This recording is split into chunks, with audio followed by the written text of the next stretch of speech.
എത്രത്തോളം ആഴത്തിലുള്ളതായിരുന്നു വയനാട് ഉരുൾപൊട്ടൽ ദുരന്തമെന്നതാണ് നമ്മൾ പരിശോധിക്കുന്നത്.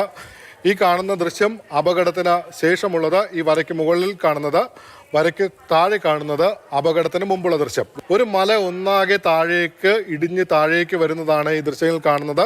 ഈ പ്രദേശത്തൊന്നും വീടുകളില്ല, ജനവാസ മേഖലയല്ല. ഇതിന് താഴെ കാണുന്ന ഈ പ്രദേശമാണ് പുഞ്ചിരിമട്ടം പ്രദേശം.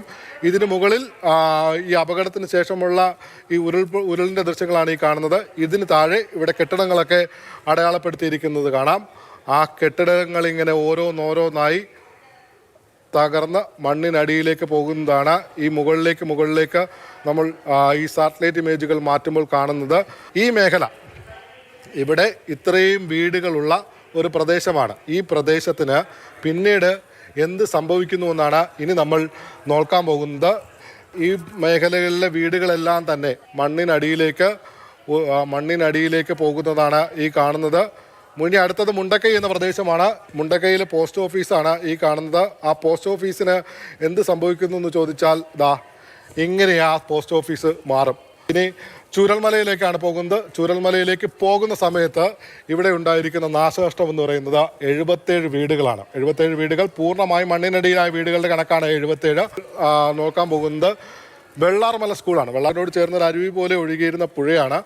ആ പുഴ ആ പ്രദേശത്തൊന്നാകെ ഒഴുകി ഈ മേഖലകളിൽ തമ്മിൽ താരതമ്യം ചെയ്താണ് നോക്കേണ്ടത്. ഇവിടെ ഉണ്ടായിരുന്ന വീടുകളെല്ലാം തന്നെ മണ്ണിനടിയിലാക്കിക്കൊണ്ടാണ് പുഴ മുന്നോട്ട് പോകുന്നത്. ഏകദേശം ഇവിടെ എത്തുമ്പോൾ തന്നെ വെള്ളാർമല സ്കൂൾ കഴിയുമ്പോൾ ഏകദേശം 204 കെട്ടിടങ്ങളാണ് മണ്ണിനടിയിലായിപ്പോയത്. പുഞ്ചിരിമട്ടത്തു നിന്ന് തുടങ്ങി വെള്ളാർമല കഴിഞ്ഞ് പിന്നീട് സൂചിപ്പാറയാണ് ഈ അടയാളപ്പെടുത്തിയിരിക്കുന്നത്. സൂചിപ്പാറ വഴി ചാലിയാറിലേക്കാണ് ഇവിടെ ഉണ്ടായിരുന്ന ഈ കാണാതായവരുടെ പലരുടെയും മൃതദേഹങ്ങൾ കിട്ടിയത് മലപ്പുറം ജില്ലയിലെ ചാലിയാറിലാണ്. ഏകദേശം 5 കിലോമീറ്റർ നീളത്തിലാണ് ഈ ഉരുളിൻ്റെ ആഘാതം ഏറ്റവും കൂടുതൽ ബാധിച്ചിരിക്കുന്നത്.